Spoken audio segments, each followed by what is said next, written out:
បាទរៀបសួរបងប្អូនថ្ងៃនេះជាងសាអូឡ িম্প ិកបង្ហាញបងប្អូនពីក្បួនយើងធ្វើ Vespa Primavera ដោយអា Vespa Print យើង022បាទជំនាញដំបូងគឺយើងត្រូវដកខ្សែ4គ្រាប់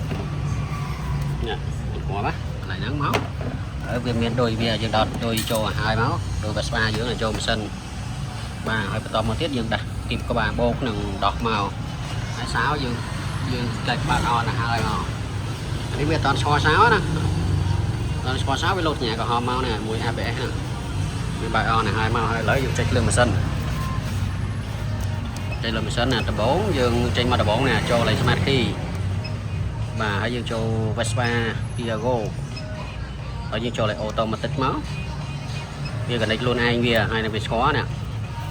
អាហ្នឹង system របស់វាគឺប្រអស់របស់វាលេខកូដហ្នឹងអញ្ចឹងយើងបន្តមកទៀតហើយវាមានកន្លែង reset និងកន្លែង read key ID យើងចូលកន្លែង read key ID បន្តទៅបាទនេះវាចេញមក key ID ណាជាទូទៅបើសិនជាយើងប្រើម៉ាស៊ីន CN mini ហ្នឹងយើងប្រើ ID លឿគេណា per D 5F ណាអានេះក៏ per D 5F ដែរ ID ក្រោមអានេះយើងប្រើអាម៉ាស៊ីន X-Hot ជួរទី2ហ្នឹងណាជួរទី2នៅលើជួរទី2នៅក្រោមយើងប្រើម៉ាស៊ីន X-Hot បានយើងវាយលេខកូដហ្នឹងចាំមើលបងអូននឹងធ្វើវីដេអូបន្តទៀតដើម្បីធ្វើលើម៉ាស៊ីន CN និងម៉ាស៊ីន X-Hot និងម៉ាស៊ីន KD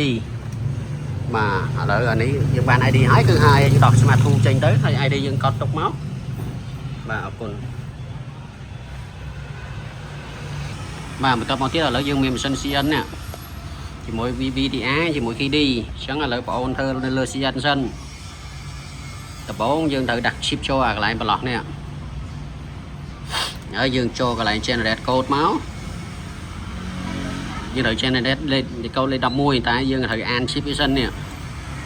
ចុចអានសិននេះបងចាំមើលអានេះ20ទី5ណាលេខកូដវា000ចេះបានត្រូវនេះហើយយើង generate code មក ID 11ទៅ generate មកហើយកន្លែងនេះយើងសេរីបាននេះអញ្ចឹងឥឡូវយើងសេរីអាID នៅលើហ្នឹងមក per D 5F លេខ0 6 ដងមកខាងនេះមក0 6 ដង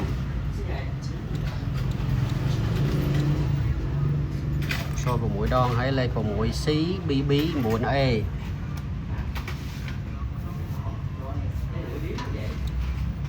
6C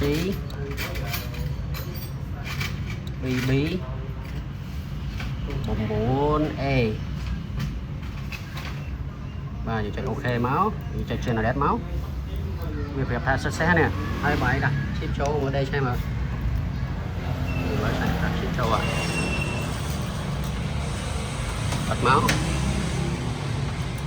បើ chip នេះសញ្ញាសៅបាត់ណាសញ្ញាឆៃក៏បាត់ដែរដែលចាប់ប្រាំងមកបាទឆៃណាបើសិនជាបងប្អូនមានម៉ាស៊ីន CN ស្រួលធ្វើការទេបាទហ្នឹងហើយយើងធ្វើលើម៉ាស៊ីន CN ណាឥឡូវបិទមក